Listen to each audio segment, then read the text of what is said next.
Hey guys, what's up? It's another week of Find Your Film. I'm really psyched this week because this is the week when we do director spotlights. This episode is not a director spotlight, but this is the day that we do double duty podcast. The first podcast is our weekly podcast where me, Bruce Perky, Oh, the story of Perky. That's interesting. I'm referencing our YouTube channel, which is Rusto Meyer, Rustomire.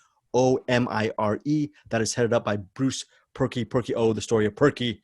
He actually uploads our podcast video style on his Rusto Meyer YouTube channel. Check it out.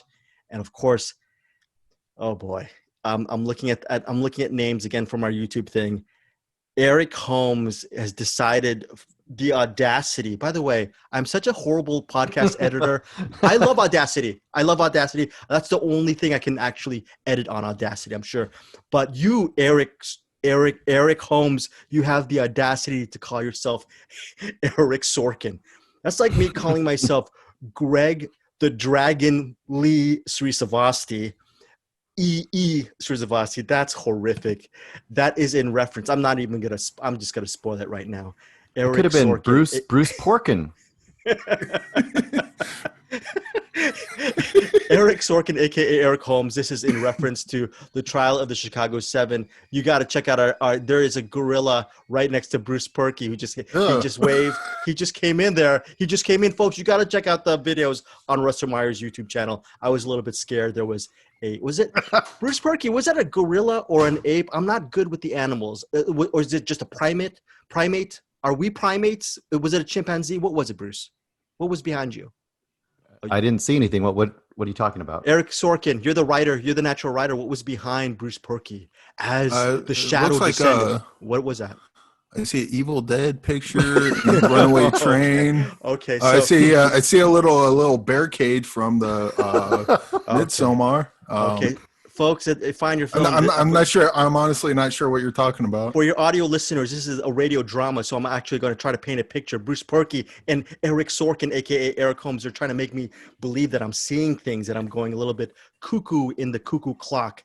I did see a gorilla behind Bruce Perky. It might have been a real gorilla, or may have been one of his sons dressed up in gorilla regalia. But enough of that. That's horrific.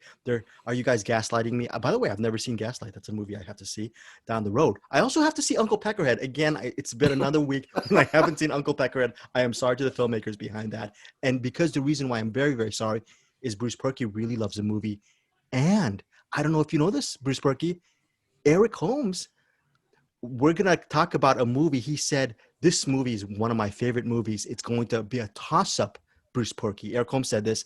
Eric said it's going to be a toss-up between this movie and Uncle Peckerhead for Film of the Year. And I remember him saying this 2-3 days ago. And I go, I really need to see Uncle Peckerhead. Now, enough of the preamble. Do we have any rewinds this week? Have we become so narcissistic we don't even watch each other's movies anymore? The answer is, folks, is yes. Now, we're gonna not bury the lead. We're not burying the lead. We are making negative dollars on this podcast. We don't get any revenue coming in. I'm not asking you listeners for revenue. I'm just gonna say one of the cool things of doing this podcast, other than hanging out with my buddies Bruce Perky and Eric Holmes Sorkin, is we get to once in a while get really cool screener links for movies. We're all movie fans, and we each received a screening link for the new Aaron Sorkin film, The Trial of the Chicago 7. Now, I am going to start off with you, Bruce Perky. The Trial of the Chicago 7. Have you always been a huge Aaron Sorkin fan? I'd say I'm moderate. I think we talked about last time, Molly's Game, I think is probably my favorite of his films, but I was never a big Sorkin TV guy. Like I never watched a lot of those TV shows. The West Wing, you never saw that? Yeah. I never watched much of that at all. So Aaron Sorkin was a little bit of a lost. Like I always heard about it and I always heard about the awesome writing, but I was never really in on it in that sense. So I guess I'm more of a latecomer to the Aaron Sorkin fandom, but I am a fan of what I have seen lately. Okay, lately. That's a good little tease. Eric Holmes, I think you differ a little bit with Bruce Perky on your I'm assuming that you've always been a huge Aaron Sorkin fan, or maybe not. Maybe did you grow into loving his work? It kind of, yeah, kind of edged into it, I guess. Yeah, you ever have those ones where, um, you see people's movies, you like them, but it's not until later where you realize who it is. Like I've always liked Alien 3, but it wasn't until well after Fight Club came back that I even knew that David Fincher was the one that directed it. This kind of same with Aaron Sorkin. I like The Few Good Men. I like Malice. When I saw Charlie Wilson's War, I like that, but it wasn't. I didn't know those as Aaron Sorkin movies, and I've always heard the name. And then I don't know when I really got into them, but it kind of it kind of eased into it a little bit. Wow, But yeah, I'm a huge fan Eric, currently for you, sure. you, Eric, you just jogged my memory. You just pulled out the Malice reference. Very cool. I remember that there's that show-stopping, what is it, I Am God speech from by Alec Baldwin in, in You ask Malice. me if I believe in God. I am God. Very good. See, Bruce Perky, you should have fallen in love with Aaron Sorkin just by that speech from over 25 years ago. Where are you? Where have you been, man? But at least you're joining on the train. I'm a little bit between Bruce Perky and Eric Holmes regarding the love for Sorkin. I Here's the thing. I actually interviewed this little name dropping. I interviewed Aaron Sorkin at a radio roundtable years ago for this movie called The American President, which you all know, Michael Douglas and Annette Bening. And I asked him about a couple of secrets to screenwriting and what it takes to become an effective writer. And you know what? I don't have that sound because even though Aaron Sorkin is an effective writer, I am not an effective journalist. I never kept my archives. It's lost somewhere in the ether. Probably someone over at Westwood One got all of my interview tapes from 19 years and probably threw them in the dustbin. So my interview, my radio roundtable interview with Aaron Sorkin is lost. But that's a sad moment. I wish I had that Aaron Sorkin sound. But we all know how great Aaron Sorkin is as a writer. The thing is, The Trial of the Chicago Seven, 2 hours and 8 minutes. Okay, 2 hours and 8 minutes comes out October 16th? I believe October 16th on Netflix. Bruce Perky, were you before you take a sip of your what is that? Are you Coffee. having water? What is coffee? It's bourbon. No, it's coffee. It's bourbon. Oh wow! Now I've never mixed bourbon and coffee. By the way, that'd be an interesting mix to do. I've done Irish coffee, but Bruce Perky, your thoughts overall on the Trial of the Chicago Seven? We all know what it's about. Do we need a plot synop onto Chicago Seven? Let me just give a little thing before you answer. I'm going to give the Netflix plot synopsis. What was intended to be a peaceful protest at the 1968 Democratic National Convention turned into a violent clash with police and the National Guard. The organizers of the protest, including Abby Hoffman, Jerry Rubin, Tom Hayden, and Bobby Seale, were charged with conspiracy to incite a riot, and the trial that followed was one of the most notorious in history. All-star cast, amazing writing. Bruce Perky, 2 hours and 8 minutes. Was it worth all that time spent on a movie? I would say absolutely. I really enjoyed this movie a lot. And I feel like for a little over a 2 hour movie, they cram a lot of stuff in there. So to me, it feels anything but boring. It moves at a breakneck speed. And in fact, we'll talk about it a little bit more, but the way he even will intercut the same scene with like 2 to 3 different sources. So that makes it just really like active, I think, visually and auditorily and just narratively.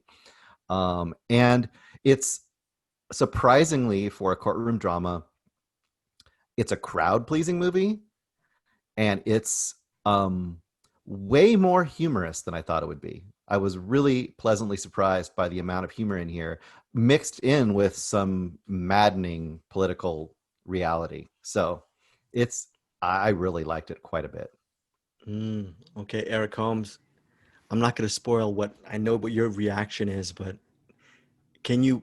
before you actually answer that question, if whether you like this movie or not, do you need to just take a moment because you're going to be so excited talking about your reaction to the Trial of the Chicago Seven? Can't wait to hear your answer on this. This may take a second. I've never been on trial for my taste in movies before. I fucking love this movie so goddamn much. Jesus Christ. I believe I saw this on Saturday and then Sunday and then Monday and then again on Monday. and the okay. Oh, I knew this would happen. I can't get my brain together because you love it so much. Because I'm just so excited about this. Okay, well, let me interject first. Okay. You've seen it at least 3 times. Let's just say that you've seen it at least 3 times, correct? Yes, at least 3 times. Okay, so you're saying A, do you think it has high watchability factor? Do you get Yes. more? Did you get more with repeated viewings of this film? Yeah, this is kind of like a Boogie Nights to me, where like Bruce said, it's real fun. It's a really funny movie, and it also has its dramatic elements to it. But yeah, it's just really entertaining overall. The more I watch it, you find little. Aaron Sorkin's really good about leaving little nuggets of comedy and nuggets of introspection and stuff that you probably don't catch the first time. And the 3+ times I've seen it, start picking more. And I'm sure I'm going to watch this another 50 more times and just keep picking more and more out of it. I love everything about this movie. I was a huge fan of Molly's Game. When I heard that Aaron Sorkin was first directing Molly's Game, I was really interested to see what he would do. And I love Molly's Game. And then this came out, and it, based on my love of Molly's Game, this made me even more excited for this one. And then I watched this one, and the only thing that disappoints me about this is that I wonder what A Few Good Men and Malice and American President and Moneyball and Charlie Wilson's War. I wonder what those would have been like had Aaron Sorkin directed those as well. I'm just absolutely tickled that he's getting into directing. Not only is he getting into directing, I think he's crushing it, and I can't wait to see what he does going forward. I didn't know a lot about the Chicago 7 prior to this. I knew a little bit about it, but not enough to really speak on it. And just just watching this, just kept watching the movie, pausing it, going to Wikipedia and like looking up stuff, which I think is a hallmark of a good historical biopic. Is when you're watching something, it's like, oh shit, did that really happen?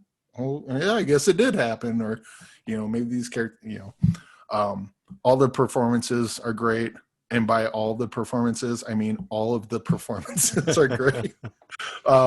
If when it comes time for award season, I do not envy the person that has to pick the one person that's going to be the lead actor and supporting actor. It would be very tough. It would be very, very tough. The easy one is Sacha Baron Cohen, but Jeremy Strong, John Carroll Lynch, the guy that played Bobby Seale, Yahya Abdul-Mateen II.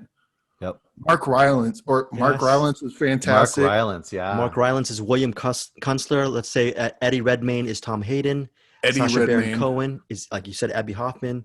Jerry Rubin, played by Jeremy Strong from Eddie Redmayne in this, like he's kind of been hot and cold as far as not for me, but just in general, like people that really love his performances or really don't like his performance. I guess the one they don't like would be the what was the movie he did with the Wachowskis?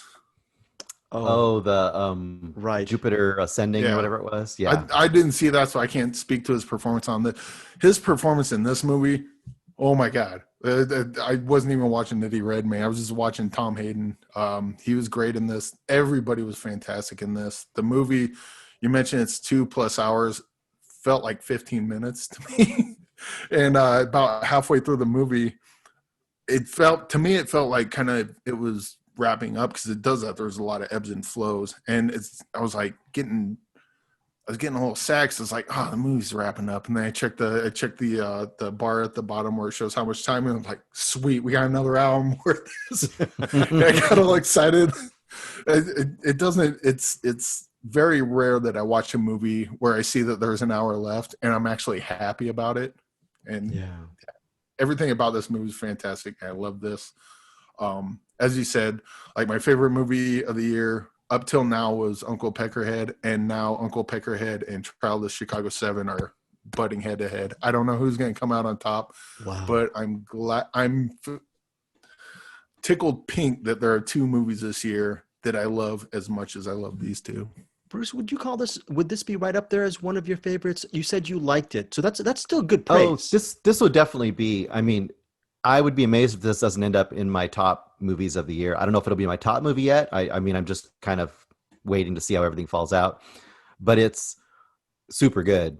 And for what was, just like what Eric was saying,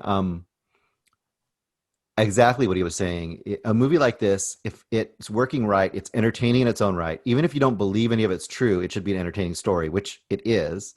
But throughout this kind of a story, you should be wanting to find out if it really happened. And I was doing the same thing. I was like, did that really happen to Bobby Seale in the courtroom? Yep, sure as hell did happen in the courtroom. Was that judge really like that? Played by Frank Langella. Thank you very much. Awesome, Frank Langella. Awesome. Yes, very awesome. Um, So good. yeah, he was pretty much what they said. I mean, throughout, there's a lot of those kind of moments. Afterwards, on top of that, I went back and watched a whole bunch about a particular person who is killed by the police during the trial. I went and looked a bunch of that stuff up. Yeah. I went and watched like an hour interview with Donahue in 1970 with Jerry Rubin. I went and watched a whole bunch of tape of Abby Hoffman. And if you think Sacha Baron Cohen's, accent and stuff is kind of crazy, it's really pretty spot on. And there's a couple scenes. I even stopped during the movie to watch something, and I ended up seeing a scene that wasn't in the movie with Abby Hoffman.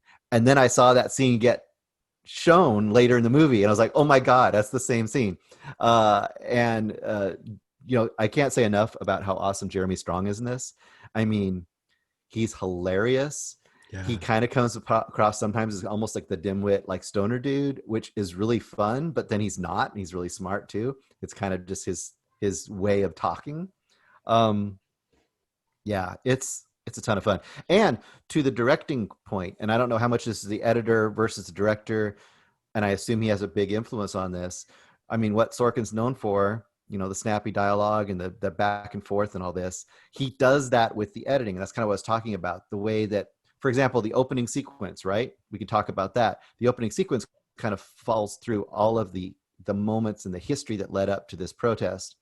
And within like 5 minutes, we get all this, we get, newsreel footage. We get each of the main characters doing their speech leading up to the protest.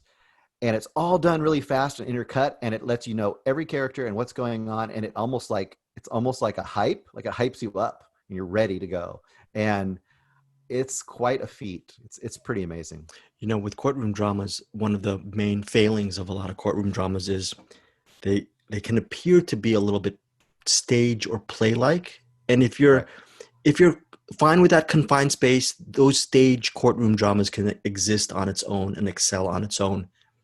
And I think, Eric, to your point about Aaron Sorkin being a filmmaker, never did I feel, even though it had the Sorkin dialogue, never did I feel I was caught up in a play. It felt like constant movement to me. And just a lot of, just a lot of mixture of just cinematic elements that Sorkin used without calling attention to himself as a filmmaker. All I know is that this movie really felt like it could really work on the big screen as well. So I really love this. I remember when I was a kid, the first time I saw 12 Angry Men and realizing, wow, it's just a bunch of dudes talking in a room and I'm not bored. I'm totally not bored. And that's how I felt. Obviously, the Trial of the Chicago 7, because of its subject matter, it's a lot more opened up. But even saying that, with the flashbacks and all that other stuff, a lot of the material, the story takes place in the courtroom, and it didn't feel constrained or claustrophobic whatsoever. So not one boring moment for me in this movie. No. Yeah. Yeah, there was also with the back and forth, they did a real good job of there's one part in particular where they're cross-examining one of the police that was when Eddie Redmayne was letting the air out of the tires, and they're cross-examining him, and then they ask him a question, then they cut back to show what Eddie Redmayne's doing and what the policeman's doing while they were there. And then they cut back to him giving his answer, and it's just a complete lie. Like, just a bunch of stuff like that. There's just like, oh, yeah, that asshole. Well, you're going to get his. And then they cut to Franklin Jello, and it's like, yeah, we're going to dismiss this whole thing from the court or whatever. And yeah, Franklin Jello, dude, I want to choke the living crap out of Franklin Jello the entire so time. good. And Everyone's so good. I was watching this, and because I watched they got like a lawyer reacts stuff on YouTube. I'm not a lawyer, so I don't know. I cannot give legal advice. But watching those, you get a couple ideas of what lawyers do in movies that aren't real. One of the things they do in this is like walk in the well. I guess they're not supposed to do that. Like when they walk up to the right, where they kind of just wander around in the middle. Yeah, apparently area, that's something that if you do that without permission, you'll get the bailiff will take you down. I don't know how true that is. I assume it is because the lawyer said it, not me. But there's that part. And then I'm watching Franklin Jello. I'm like, there's no way.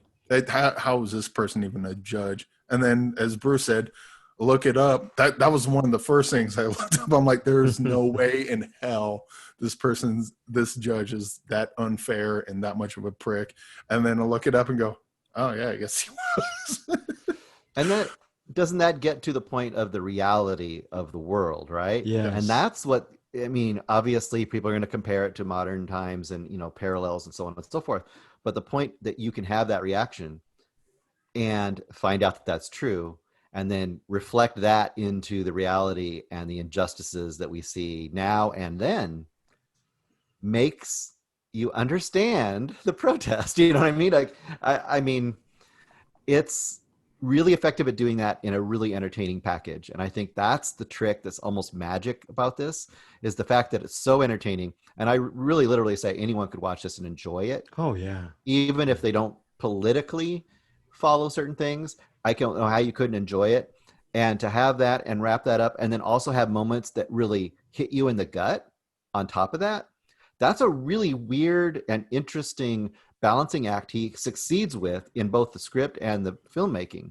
The fact that he can have that moment with, and I'm not going to say what it is, but there's a moment with Bobby Seale that's pretty much like a center moment in this movie that just kind of it should kind of floor you. And yes. that can happen throughout this movie. One. Well, there's one, there's several. One, that's true. One. I mean, yeah. the interactions that he has throughout are just super frustrating, obviously. Yeah. But there's one that's just like, holy shit. And the fact that he can put those moments and then also have humor and then also have just pure entertainment and also have you be exalted at times and raising your fist at times, that is an amazing feat, I think. Also it puts a mirror to the viewer, because it really, whether you're political or not, or even engaged in this historical moment, it puts you right there. Yeah. You start asking yourself while you're watching the movie, am I Bobby Seale? Am I Jerry Rubin? Would I be like Jerry Rubin? Or maybe Abby Hoffman, who really believes in the cause and will do anything? Or do you see yourself as Tom Hayden, who believes in the cause passionately, but knows that sometimes you have to ultimately join the establishment to make some progress, whereas Abby is on a whole different planet when it comes to that. They're both very intelligent people. So it puts you right there to see, where do you personally lie within this within the Chicago 7? So I found that to be very cool. And maybe that's something, Eric, Aaron Sorkin has always done. I don't know, but I felt like I was really right in the mix, and you actually start questioning your own values as far as not just protesting, about how do you conduct yourself on a political and social basis when it comes to affecting change in another person's life. I thought that was very interesting stuff. Well, he's always done this, and actually this movie is a really, really good example of Sorkin at his best. All the characters, they all have the snappy dialogue as they do, but they also have their own points of view, and you can tell that the right point of view, or what I assume is Aaron Sorkin's point of view, kind of comes out on top. but he doesn't shy away from giving characters that he agrees with shit when they deserve it. One good example is I don't see anyone that looks like me on the stand. And then Mark Rylance says, have you ever showed up for anyone here ever show up for jury duty? No? Then shut the fuck up. It's kind of like, hey, why can't we do this? I'm like, because you don't participate. And if you don't participate, how they can't force you to do it. This is kind of, not that this is your fault, but you're not clean in this. You make mistakes just as everyone else does. And that's one of my favorite parts about Aaron Sorkin is that I don't see him as preachy because he's fair. He doesn't take someone that has his point of view without giving them their due shit when they deserve it. And this movie is a great example of him doing that. Bruce, I'm going to ask you a question. I was listening to a recent podcast with Aaron Sorkin. He was talking about some guy was really gushing over Aaron Sorkin. Everyone gushes over Aaron Sorkin, right? He's brilliant. And he asked about what has he learned as a writer over the years. And Aaron Sorkin said with this specific movie, and that's also when he did the production of To Kill a Mockingbird on stage, because of his writing, whenever the writing would go to any kind of melodrama, whenever the writing would shift to a really huge melodramatic moment, he would literally task the actors reading these lines to call him out on it. So he could push up really close to melodrama, but know when to push back. Do you see that a little bit with his work where he can get up to that edge and come back a little bit? And does it get to melodrama with Chicago 7 or not? Or does he really push back, which I thought was interesting? Yeah, I don't think it does much. There might be a couple points where you might go like, okay, the judge is just a little bit too of a bad guy. But see, once again, was he? I mean, and then there's a couple of points towards the end where people can say like, okay, that's Hollywood being Hollywood. I'm not going to say what it is because it would give you a kind of some things that happen really towards the end. Yeah. But part of the point here, I think, is to make entertainment too. So I don't feel like this movie is it's not trying to be like a really subdued, super gritty movie. It's trying to be crowd entertainment, but giving you the facts as much as possible and giving you a ton of points of view, like Eric says, holding some of the feet to the fire to some of the people that maybe he's on the side of. So I don't think this really veers into melodrama. Rarely at all. If anything, it might veer slightly into a little bit more comedy than you might think should be there. But I enjoyed it. Yeah, and it might get a little bit of crowd pleasing moments that did it happen quite that way? Maybe not quite that way, but I enjoyed the hell out of it. I don't want this to be anything else than what it is. So I'm cool with the way it is. So all right, The Trial of the Chicago 7. It's streaming on Netflix October 16th. Eric Sorkin, last comments regarding The Trial of the Chicago 7. We know you love it so much. This comes out Friday, yes? Yeah, Friday, October 16th. Okay, yeah. well, I will watch it a bunch of times leading up to Friday, and then after Friday, I will watch it every day until, I don't know, I guess I wear out the Netflix.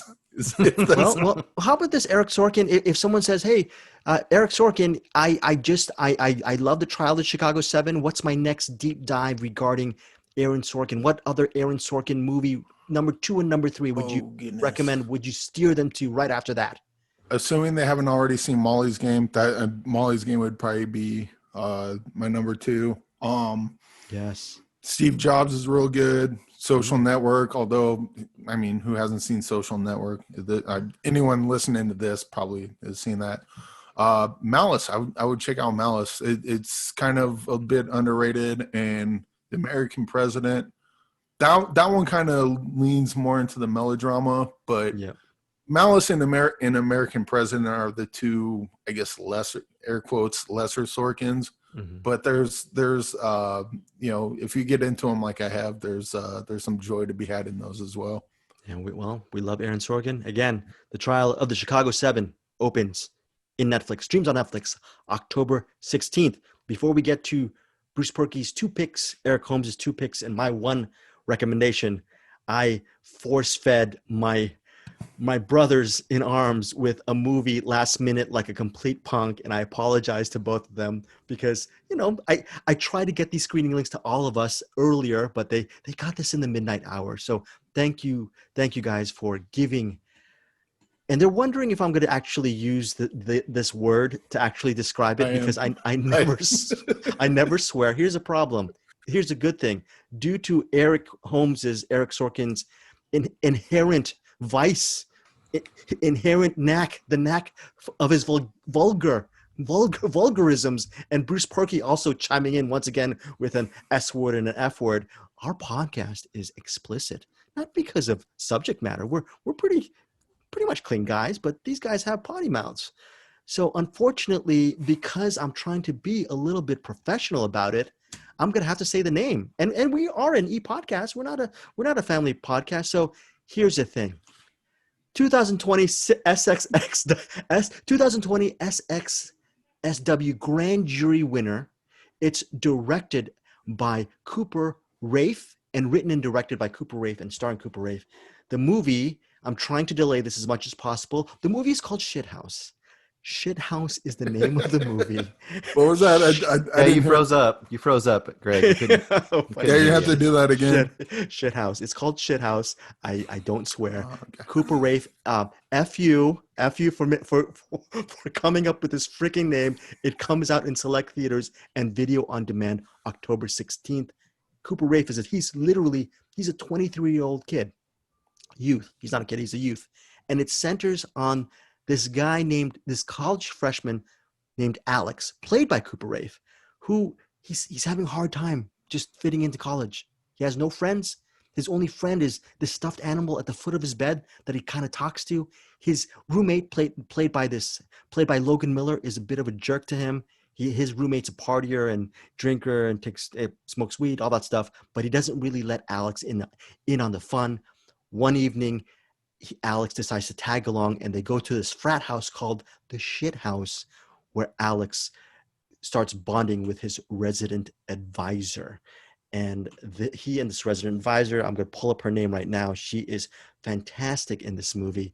It's essentially a Before Sunrise type of movie, but with a little bit of but not set all around Europe. It's set in Los Angeles, college in Los Angeles. The woman that he meets, hangs out with for the night, her name is Maggie Hill, played by actress Dylan Galula. So the movie centers on the relationship, the friendship between Alex, played by Cooper Raiff, and Maggie, played by Dylan Galula. Again, it's Before Sunrise-esque.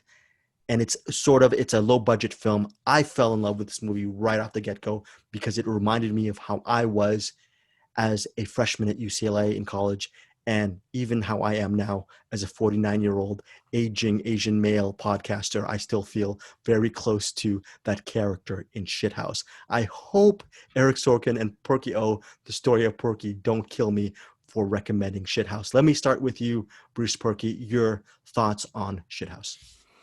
I really like this movie quite a bit. I think it's an excellent movie. I just want to call out Cooper is really good as an actor as well in this movie. He does some really great acting. But Dylan Galula she's a star in the making. You're going to see her again for sure. So what I will call out, because it kind of sounds like it's going to be like at a party most of the movie, and most of the movie is not at a party, although there are several parties that are displayed in here.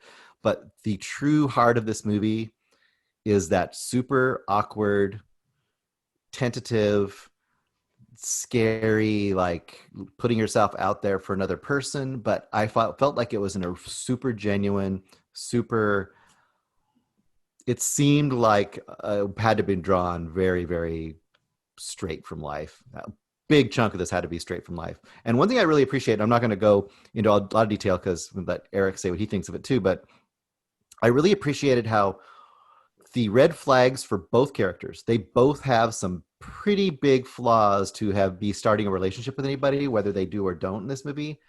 are right out front. And that seems so truthful to me. When you meet somebody and you say like, oh, you're so nice. They say, I'm not really that nice. And you're like, oh yeah, you are, when they're actually telling you the truth. And in this movie, they both are telling each other the truth right out of the gate about what is kind of wrong with each of their characters, or what they're struggling with. I guess not really wrong. I mean, they're flawed characters, they're human beings. But the things that they're struggling with are out there right out of the gate. And they both kind of don't pay attention or quite believe it.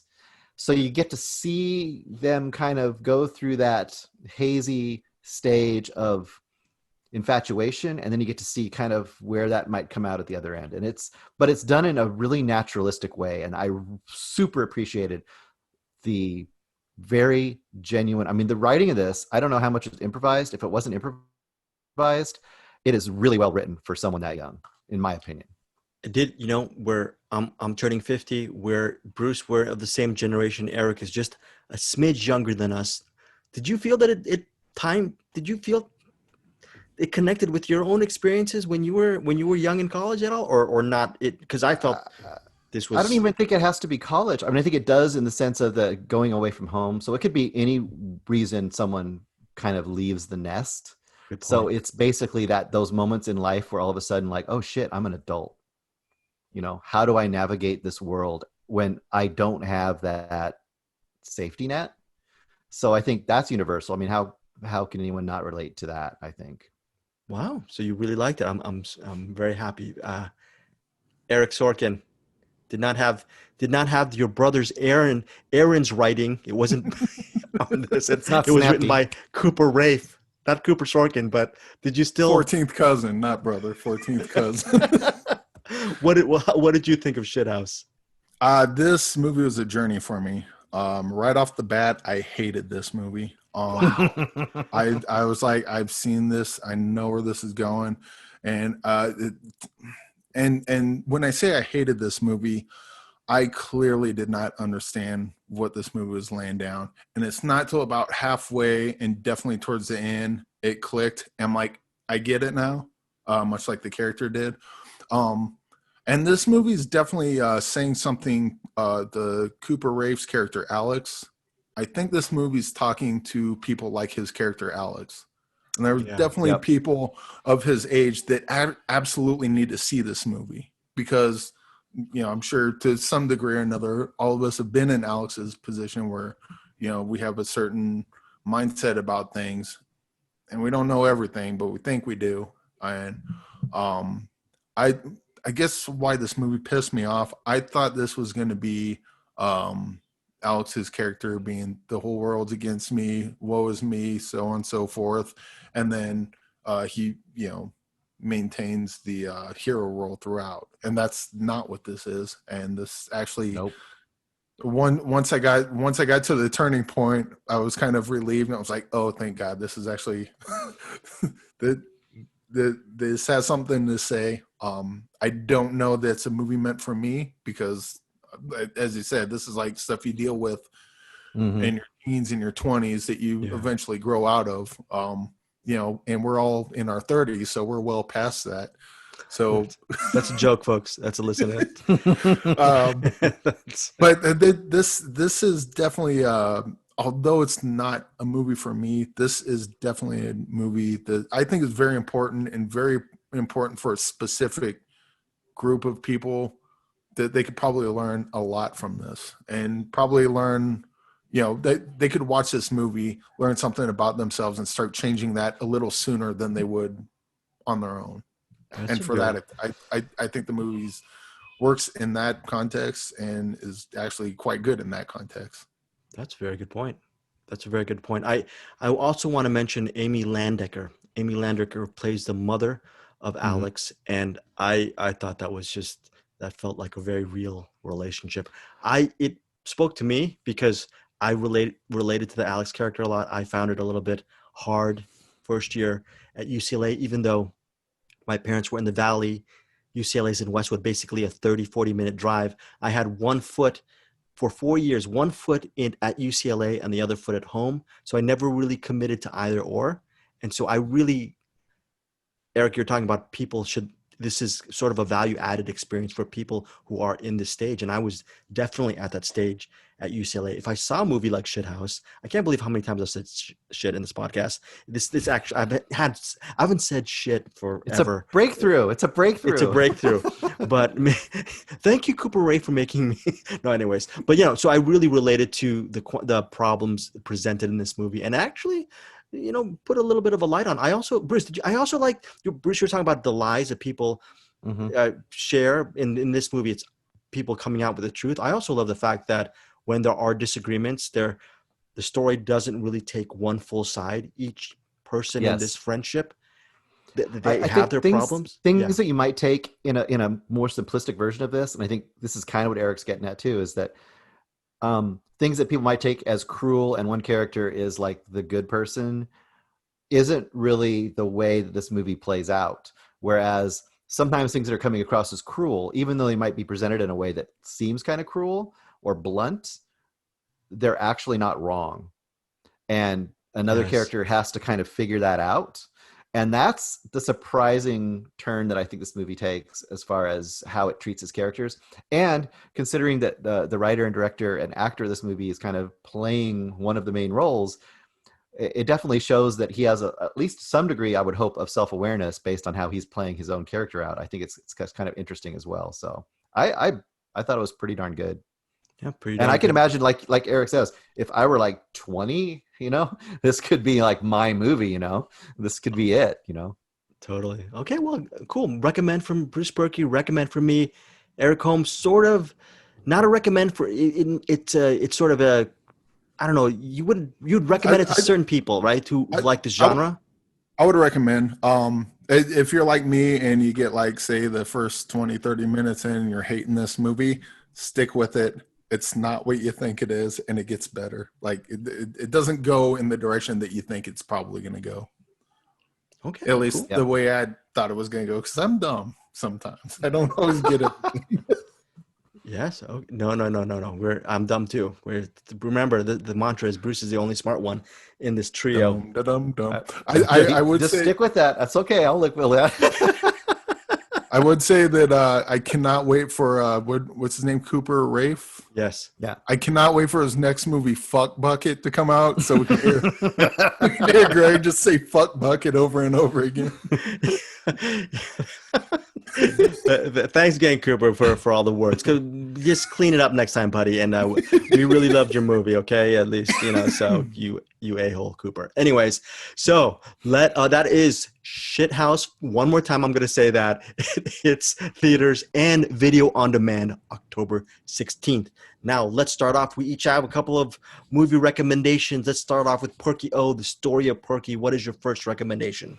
Okay, my first recommendation, I'm going to start it by saying something I would have tried to watch this week or rewatch after like 30 years. But as we talked about, get physical media. This movie isn't available to stream anywhere. And if you want to get a physical DVD of it, it's like $70. So I'm not going to review that movie, but I'm going to mention it. So if someone out there has it and doesn't want it, we might work on another trade again. Wow. Okay. And that is a 1982 or 83's Alone in the Dark.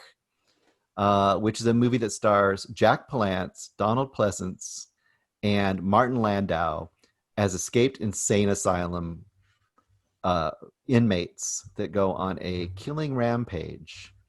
I am assuming most of you probably have never heard of this movie. I have very fond memories of it, and I would like to see it again someday. But I can't review it because I haven't seen it again for like 30 years, so I don't know if it's any good. But Alone in the Dark, not the one from 2000 whatever. I was going to say, I have that one if you want to borrow it. No, thank you. I have seen that and it's terrible. Movie. Ethan Hawke and Okay. So what I'm going to do instead is a movie that's very easily attainable on Hulu. It's from 1964, and this is called Children of the Damned. Now, you may be slightly aware of this movie. Village of the Damned is a very famous movie that it's kind of a sequel to, although it really is a standalone movie. Village of the Damned Children is a sequel to Village? It is, believe it or not, but it's not really. So that's the weird thing about it, right? Village of the Damned came out in like 1960 or something, was remade by John Carpenter, I believe in the early 90s with Christopher Reeve. But the two movies are only related in that they both have a group of kids that seem to have like extra sensory powers, you know. That's it. The stories don't really interlock at all other than that. But this movie is a lot of fun if you're looking for something weird you haven't seen before, or the horror kind of sci-fi genre. Children of the Damned from 1964. It's directed by Anton Leder or Leder. Um, and basically it starts out, it says a great opening where you've got these like 6 kids at a table at like some school in England, and they're given this big puzzle. The puzzle is like a giant wood block that's been cut up into all these weird pieces, and all the pieces are strewn across the ground, you know, and they have to put them together and to make the block again. And, you know, of course, the one kid does it in like 30 seconds. The other kids haven't even hardly got anywhere on it. And they're like, yep, he's super smart. And of course, it turns out that there's 6 of these kids that they've discovered that are super duper duper duper smart. And they're each from different continents. You know, like there's one from China, and there's one from, or not continents, but, you know, nations, Russia. There's one from, on and on. Those 6 get brought to England because they want to study them and figure out what's going on. The 2 main lead characters are Dr. Tom Llewellyn, played by Ian Hendry, which I mentioned last week in Theater of Blood. He was also in Repulsion. And Dr. David Neville, played by Alan Badell. What makes this movie really fun is it is unusual for a movie of that era in that they are not playing the kids as really evil. So the basic concept of this movie is the kids can like control you with their minds. They can do a lot of stuff with their minds. They're like super duper intelligent. They also have the ability to kind of make like a machine. There's one point where they make a machine into a weapon. They kind of hole up in this old church, the whole group of them. But the basic conflict of this movie is you have these 2 scientists that are trying to study them and kind of figure out what's going on. And you have the militaries of the world who want to use them for weaponry. So it ends up being a really interesting look at, you know, pacifism and the kind of Cold War. It's kind of a Cold War drama in a sense that kind of goes with the supernatural element. It's, you know, it's a brisk movie. It's like 90 minutes or so. And another aspect of this that's really interesting is it's unstated that the 2 main scientists live together, and it, from all appearances, and it's been noted over time, this movie was coding them as a gay couple, but not judging them, because you see them multiple times in their home living together, and they're working together and studying things together. And that was kind of an interesting subtext that was in this movie when it was illegal to be gay in England at the time. So that was kind of an interesting thing as well. This was it seemed to be a very liberal, surprisingly liberal movie for its era. So if you want to go check out a movie you may not have ever come across or thought about, I would suggest Children of the Damned. Kids look scary with their eyes. Are they scary? Are they scary? You said they're not. Are they scary at all in the movie a little bit? They are a little bit, because they do basically they're kind of like, if you think of like Frankenstein, right? He didn't really intend to ever hurt anybody, but if you did something to threaten him, he was really powerful and he would kill people because he was so powerful. So it's kind of like that. So if they get threatened, they will use the powers they have. And that's just pretty cool. There's I don't want to describe how they do it, but there's a way that they take a machine that's in a church and adapt it to make it into a weapon that's really cool. And kind of, this almost veers less from horror and more almost into B sci-fi, almost in that late 50s, early 60s sci-fi category. And I kind of love that sort of stuff. So if you're kind of into that, I think you might dig this. So. Wow, it's interesting. It's directed by, like you said, it's directed by Anton Leder. He was mainly known for his work in television. So Children of the Damned. It's not. But he did like Twilight Zone, and he did some of those shows. So he was Ironside, Star Trek. No, but Village of the Damned is, as far as lexicon goes, it's a more popular film than Children. I think it is, because I think people just kind of assume this is just a knockoff, so they kind of ignore it, and Village of the Damned gets all the kind of the glory. And Village of the Damned in its own right is a really good movie, but it has a different emphasis. It's not about the same thing exactly. It's much more about like provincial, like suburban life, and kind of doing a whole like take on that, and the fear of, you know, children, and the fear of like the youth rising. That's the early 60s, right? So that's when you have like the beginning of the counterculture. So there's a lot more of that kind of stuff going on in that one. Cool. Cool. So, Yeah. yeah, Children of the Damned streaming on Hulu right now. That sounds like a very interesting movie to watch. You know, it's very, you know, Bruce, when I do the edits on our show, on our podcast, there are things that you say that I completely miss out on for some reason. It's just so wry and under the radar. I end up laughing. I go, oh, how did I miss that? I did not miss what you just did right now. I don't know, Eric Sorkin, Mr. Sorkin, if you've noticed this. The physical media stuff, we've been pumping this for a while since our inception, when we were previously called Movie Mainline. But I like, Bruce, how you just slipped in. By the way, there's a movie I really liked back in the day called Alone in the Dark, and I saw it. I liked it. I'll eventually watch it. You can't watch it because you don't have $90 and you don't appreciate DVDs. It's time you start appreciating DVDs, or you better get rich. That's what basically I'm saying. And listeners, Bruce Perky is right. I looked it up. Alone in the Dark, 1982.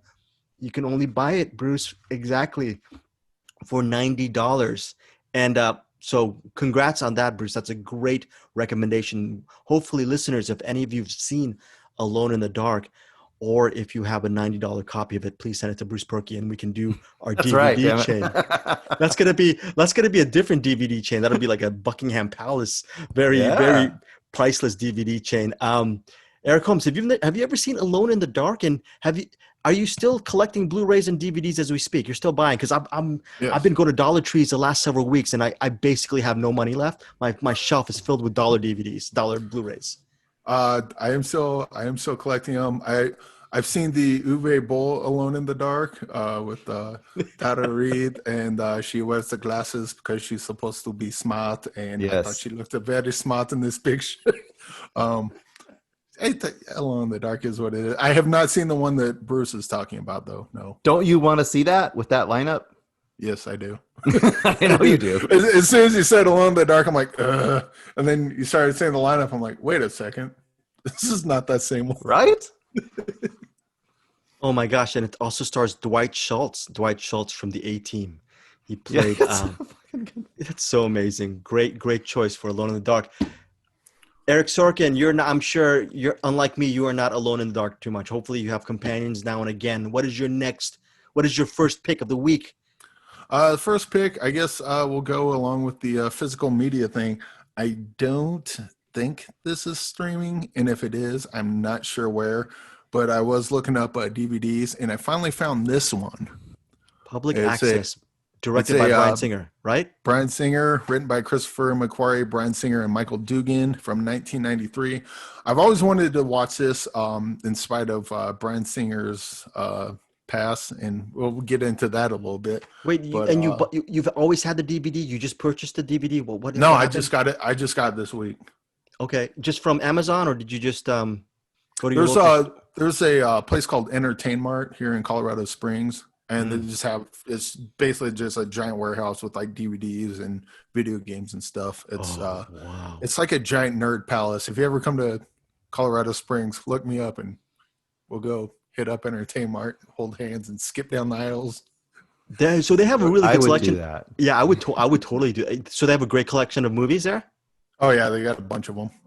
If you can't find it at Amazon, if I can never find something at Amazon, I usually go there, and there's usually at least one copy. Or I'll say, hey, I'm looking. A real good example was I was looking for Blood In, Blood Out, because I always liked that movie back in the day, but I had never seen it in like a long time. And I was looking for it, and I couldn't find it anywhere there. And I asked a lady that works there, I was like, you got Blood In, Blood Out? And she's like, no, there's a copy and blah, blah, blah. We can order it in for you. I'm like, yeah, sure, go ahead and do that. So they bring it in. And then like a month later, there's this whole stand with like 50 copies of Blood In, Blood Out. And apparently I was not the only person asking for that. But yeah, it's a really cool place to go and find used, new, all sorts of stuff. it's a literal treasure trove, and I'm glad it exists, and I'm glad I live near a place like this that exists. Very cool. But this movie is public access. I've always heard of it, never seen it. I've been a fan of Bryan Singer, and then stuff comes out about him, so I'm kind of less so now. It's hard being excited when it's hard when you hear certain things. It's the separate the art from the artist thing, but he's done some pretty horrendous stuff. And but I am huge fan of Christopher McQuarrie, and as of right now, he's not a pedophile that we know of. So I can hang my head on that portion of it. Yeah. This movie's a complete a total student film. Yeah, I think that's probably what it was originally. It's kind of like when I was talking about my best friend's birthday and cigarettes and coffee. This is early Bryan Singer, early Christopher McQuarrie, and it's definitely you can see flashes of what they'll become later. Even to the point where there's a line that says, does your mouth water whenever the school bell rings? It's lines like that kind of let you know what is to become of Bryan Singer. Wow. Yeah. Hey, I'm not the one touching kids. You can yell at him about that. But this movie's it's a decent first film for sure. There's some decent writing and some writing that kind of comes off a bit hokey. But the story is this guy comes into this town called Brewster, and he's like a, what do you call it? Someone that talks on camera. I kind of like a broadcaster. Yeah, Like broadcaster. And he has and he's on this public access show, and people are kind of watching it, kind of not. And his landlord has an idea. Why don't you get real people on there? He's like, okay, sure. And then his landlord mentions that he used to be the mayor. And he's like, oh, why don't you come on the show? He comes on the show, and then he talks about him. The guy talks about him being the mayor and what he's doing now, and so on and so forth. And then someone calls up, and he has some not nice things to say about the mayor. Bet you didn't know about this. Bet you didn't know about that. And the guy kind of comes off as a little nuts, like a little Art Bell, coast to coast kind of conspiracy theory. And the broadcaster is like, okay, yeah, whatever, crazy person, hangs up on him. And then as the movie goes, you find out that there might be something to this little conspiracy theory, because and then it just kind of goes from there. The little town isn't quite the idyllic town that they think it is. And it ends kind of weird on a very weird note. But yeah, it's a decent first movie. But if you're expecting like a, Usual Suspects or Valkyrie or Way of the Gun, it is not that. But this would be more of, if you can find it, it's a good time capsule of what these filmmakers that we know now. It's a good time capsule of where they started. And Okay, that's public about as far as access. I can recommend it. Out on DVD. I guess you order on DVD, and maybe I'll check. Maybe it might be streaming somewhere. But it's not a must see. If I guess it's only a must see if you're a fan of Bryan Singer and Christopher McQuarrie, I suppose. Yeah, well, I would say more Christopher McQuarrie. At least I'm more of a fan of his anyway. And so I guess one of the and I don't know how close I got, but one of the fun things I was doing while watching this, because it's him, it's Bryan Singer and Michael Dugan. So there's 3 writers on it. I was watching this trying to see if I can parse out which is Christopher McQuarrie's line, which is Bryan Singer's line, and I don't know Michael Dugan. He's done this and a couple other things that I've never heard of, which is kind of strange. But trying to parse out the Christopher McQuarrie lines was kind of fun, but not great, but definitely a curiosity for sure. Well, again, goes to the point where Bruce Perky started with Alone in the Dark, not streaming. You got to get it on DVD, and again with public access, the whole not streaming thing. Again, It's one of those things where you think you have so many options, but you really don't. So Yep. Maybe you can find it on public access. maybe you can find it on public access. Jokes. Jokes, a You know little what's bit, even worse? a Do you ever little bit get of this jokes. experience? You ever the experience when you go to see if it's available, like say on Amazon Prime, and it pops up there and it looks like it's there, and then it says not available anymore, basically? Like it Yes. used to be there, and you're like, what? Yeah, listeners, Bruce Perky, that very smart of him, referring to Femme Fatale, directed by Brian De Palma. We have a Brian De Palma episode. Our last episode, director spotlight, was, I think, Brian De Palma. Yeah, and Bruce Perky was actually a certain way into Femme Fatale. Went to work. He literally got back home from work, ready to watch it, and for some reason, the gods up there decided to cancel the Femme Fatale Amazon Prime Video streaming window. It's ridiculous. I must be on like a list. They like, oh, Bruce is watching it. Take it down. Take it down. By the way, listeners, that's so check out our Brian De Palma episode for a little plug. And again, the second part of our taping this week is we're going to tape a director spotlight on who, Eric Sorkin. Who are we going to be talking about? David Mamet. David Mamet, folks. So you're going to be in for a treat. We're going to be reviewing the Mamet films, Red Belt and House of Games. Very, very interesting. Before we get to that, Perkio, you got a final one for you? Final I rec? do. Yes, Let's hear I have it. a final one for you. And this, I'll read you the tagline first. The tagline, this is, I guess, when they re-released it on DVD in 2010. The greatest Hong Kong martial arts action revenge gore-soaked prison breakout love story cult film of 1991 ever put on DVD. So that is the description of Riki-Oh, the story of Riki from 1991. Directed by Ngai Choi Lam. It's from Hong Kong, as we just said. You can find this on Tubi. So there you go. You can actually find this streaming. And boy, how to describe this movie. I know that Eric has seen it, so he can probably kind of jump in on this as well. It's supposed to take, so this is 1991 when it was made. It's supposed to take place in 2001. So it's supposed to be a futuristic movie.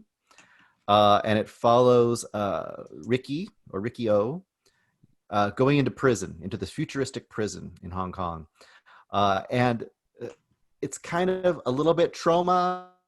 It's a little bit like martial arts. It's a little bit like Rambo era action, with extreme practical gore effects.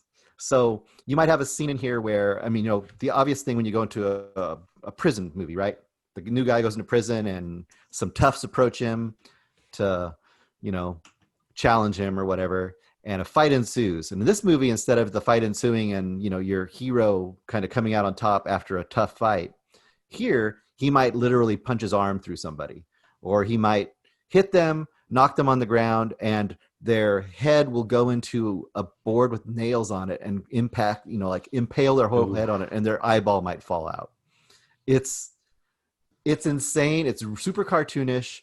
It's super, I mean, almost like Evil Dead, like Dead but 2 cartoon level of violence. Very, very like not the kind that will like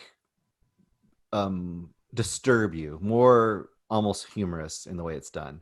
But it's also just a super fun, over the top cartoon level, almost superhero level action flick is, I guess, how I would describe it. Because I mean, there's these 4 wings of the prison. Each wing has like a leader, and each one of them kind of has a way of fighting or has their own style.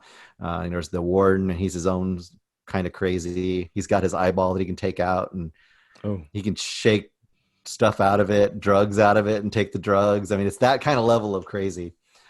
So if that sounds even slightly interesting to you, this is one of those movies that have been kind of on radar for a long time. And I finally said, I'm going to go check this out. Super fun and weird, and definitely would be on your radar for cult flicks to check out. What do you think, Eric?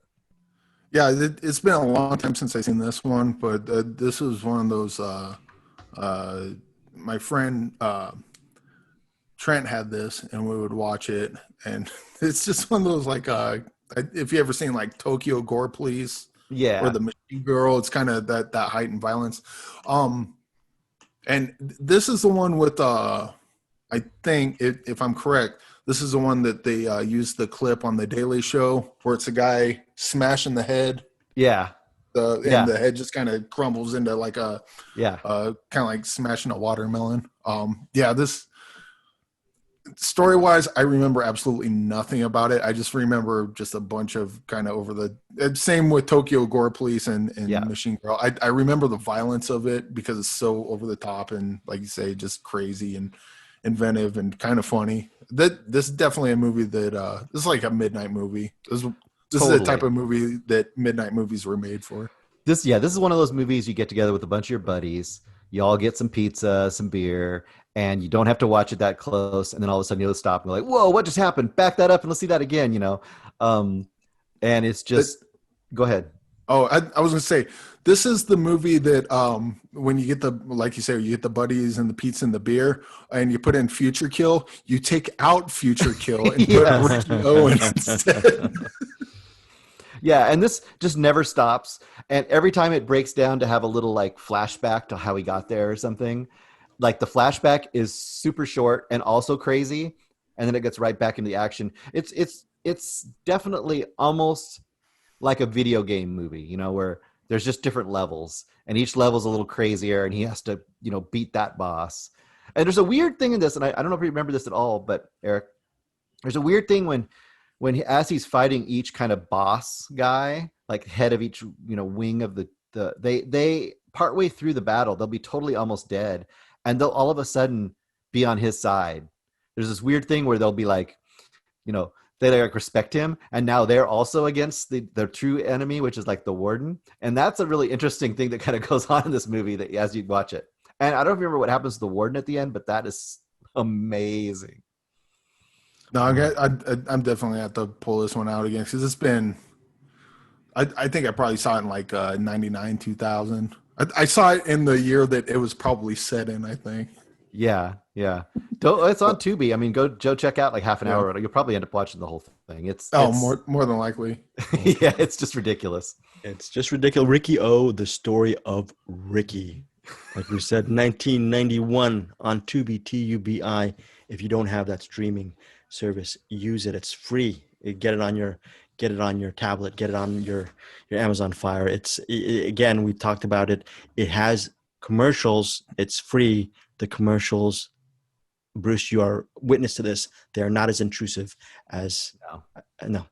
Yeah, you're fine. Totally fine. So awesome. You know what would be great one day if we just do some kind of film switch. 1 week, Bruce and Eric, you guys will start.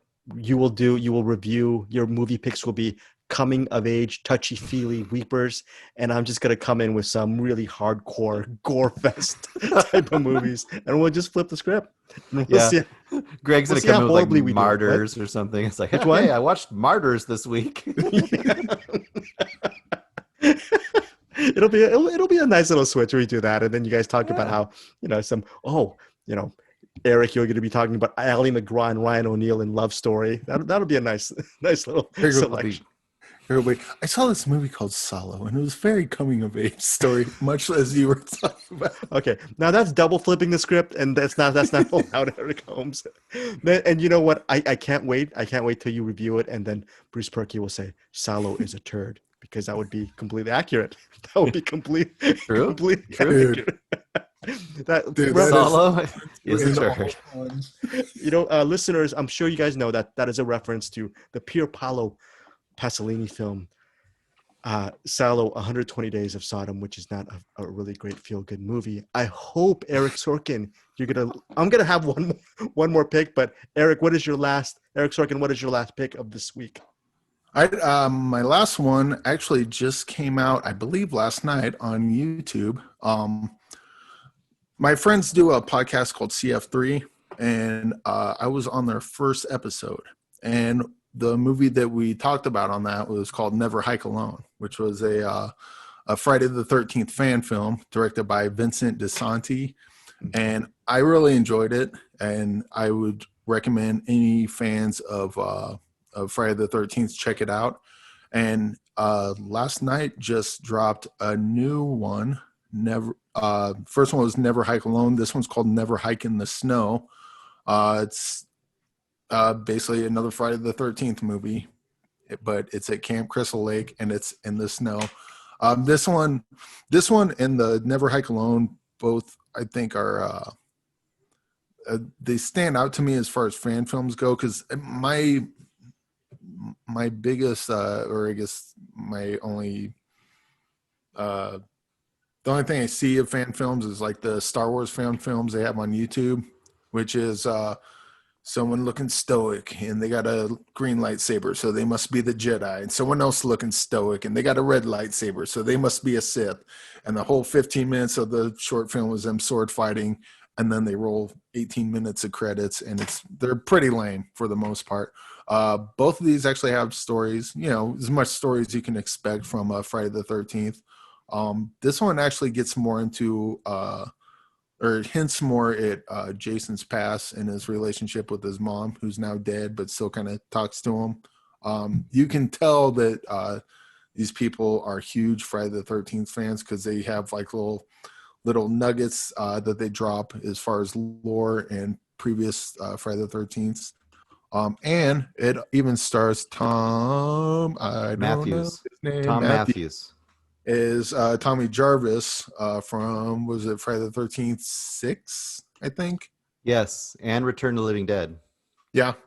And so it's you got it's a fan film, but it's a fan film that they actually have one of the people from the previous movie in the movie. So Very cool. it kind of elevates it. And quite honestly, this is just, both of these are just really good Friday the 13th movies. I don't know who owns the rights to them, but I hope that they would watch these and go, hey, we want to make a for real Friday the 13th movie. Let's get this guy. He seems to know he seems to know the franchise pretty well, and he made 2 really, really great fan films out of it. So yeah, check them out. They're free on YouTube. I mean, you can't sell them because it doesn't have the rights to it, but it's right there for everyone to check out. And if you're a fan at all of Jason Voorhees, definitely check these out because they're quite good. Wasn't there a Friday the 13th Blu-ray set that just came out or something like that? No? Yes. Oh, Yes. okay. Yeah. So, because I was seeing on our Cinematics Facebook group, a couple of people were just showing a couple of these Friday the 13th Friday the 13th Collection Deluxe Edition. Wow. So I'll be honest, I have not seen one of these movies. One of them. This Bruce. This one in particular would be a good one to dip your toe in, I think. Okay. It's under an hour. It's fun. It kind of if you've never seen a Friday the 13th, this would be a good one to dip your toe in and see if you like it. And if you do, maybe hit up the rest of the Friday the 13th. I would argue, I actually watched it before I came on too, and I would argue it almost has more story than some of the movies do. Yeah, you're not wrong. Honestly. Okay, so this set, 15 discs. 15. Okay. Wow. So 15 disc set, and the 15th disc is, what is it? It Bonus is features. Yeah, so many features, yeah. But disc 12 is Jason 10? Jason X.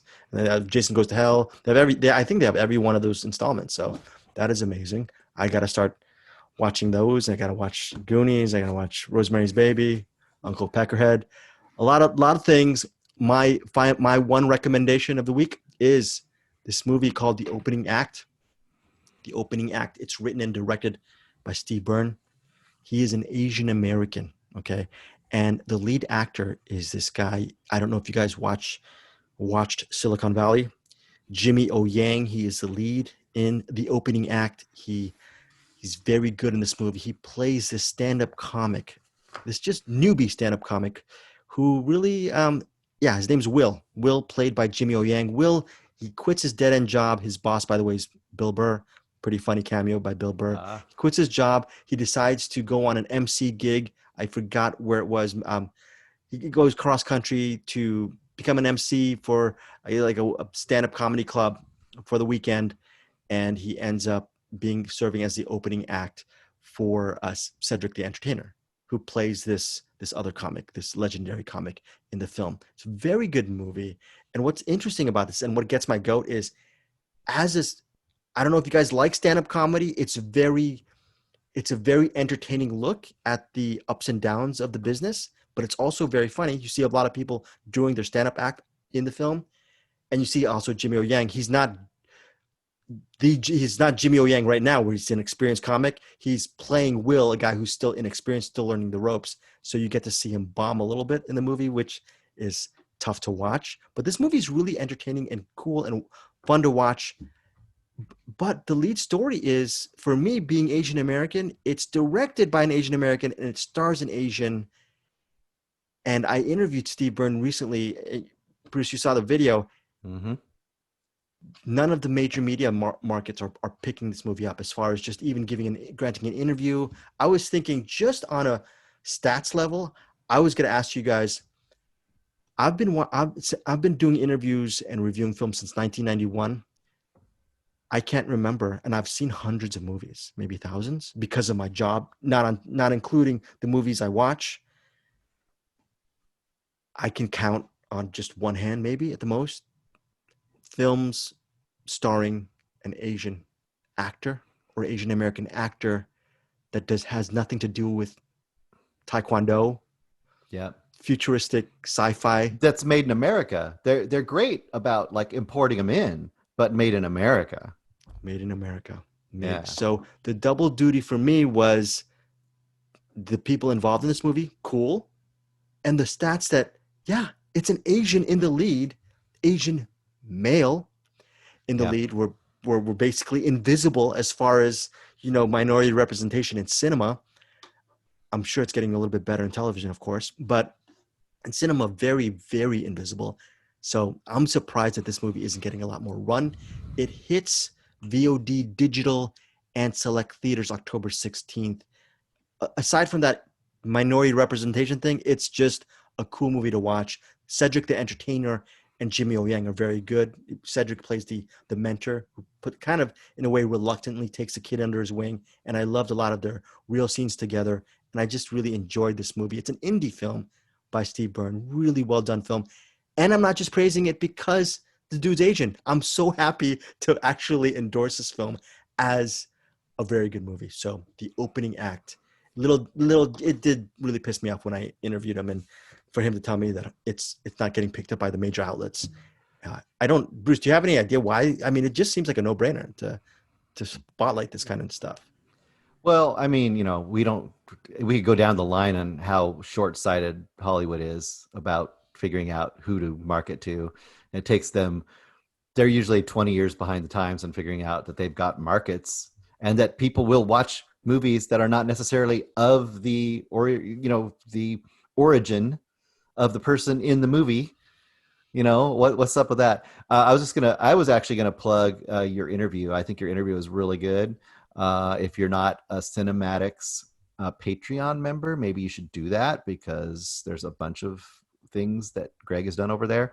But I especially felt like you kind of went a little deeper on this one than you sometimes do, which I would just say do more of that.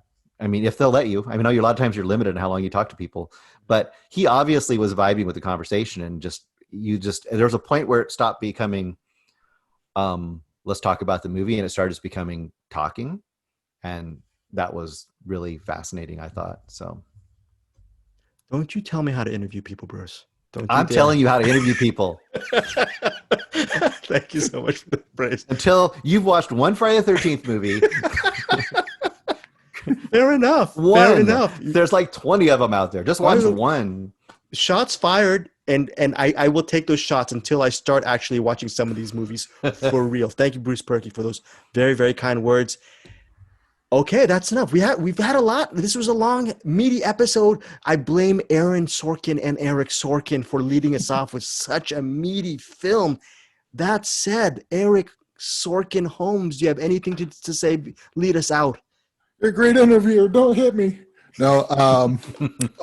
So I was going to send out the intensity, but I got sick the other day, so I didn't get to that. But tomorrow, Joe Bridges from Mainville, Ohio, will be the one getting the Intensity DVD. And I don't know how quick the post office works, but I'm guessing by the time this comes out, and Joe, if you're listening, by the time this comes out, you should either have it or it should be on your way within a day or two. And be sure to, after you watch it, as we said, fill out the thing, write your name, send it to someone else, and maybe hit up the Cinematics Facebook page and, let us know what you thought of it. Maybe take a picture of you with the DVD as Bruce suggested, and let's see if we can get this living, breathing movie to live and breathe, or maybe it'll sit and collect dust at Joe Bridges' house from now until eternity. But we'll see what happens. Well, Joseph Bridges, thank you so much for taking part in this Intensity DVD, Eric Holmes DVD letter chain thing that he's doing. I think that's a really great idea. Joseph Bridges, he's a very big contributor to our Cinematics Facebook group. Listeners, please join our group if you want to keep this conversation going as far as movie picks, movie recommendations. It's a really cool community. We're almost closing in on 500 members. I think selfishly, we have some really great movie insights and daily recommendations and all that stuff from the members. They do such an incredible job. I am a little bit of a, what's the term, Bruce? A little bit of a, not shyster. I'm a guy. I'm the guy I'm the dude Handsome who has guy? all these Blu-rays and DVDs. I go to Dollar Tree stores. Handsome motherfucker. That's what you are, right? Yeah. I do all these. And smart and funny. If you can't say it, you can't be it. That's all. I give away every week one or two Blu-rays or DVDs to our members, random members. If you are a member of our Cinematics Facebook group, there's that little caveat, little cool thing to join it up, increase our community. I love movies. We all live for movies. Cinematics Facebook group. Again, Rusto Meyer, Bruce Porky, anything you want to plug, Bruce, other than your channel? Anything else? No. Oh yeah, I want to plug the next thing you're going to listen to, which is going to be us talking all about Mamet. Oh, David Mamet, writer director of Red Belt House of Games. We will be getting to that very soon. Here's my little teaser, folks. Before we head on to this next episode, David Mamet sucks. Just kidding. Eric Sorkin Holmes. I was just joking. I wanted to see you have that sour face. Listeners, thank you so much for your support. Keep supporting me, Bruce Berkey, Eric Holmes for Find Your Film. We will see you guys next week or whenever you feel like listening to David Mamet speak.